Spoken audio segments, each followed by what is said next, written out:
Wirings naman po sa bayan ng Calasiao, patuloy na inaayos. Para sa detalye kasama natin, Idol Matthew Pacheco. 104.7 IFM Report.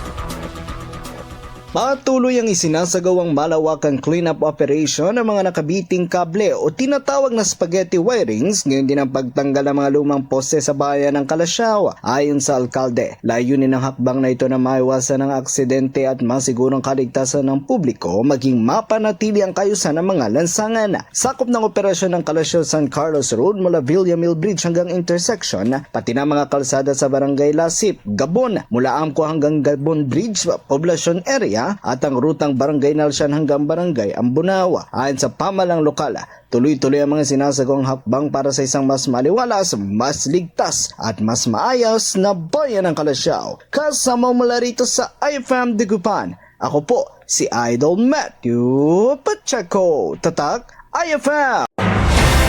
IFM News. IFM News. IFM News.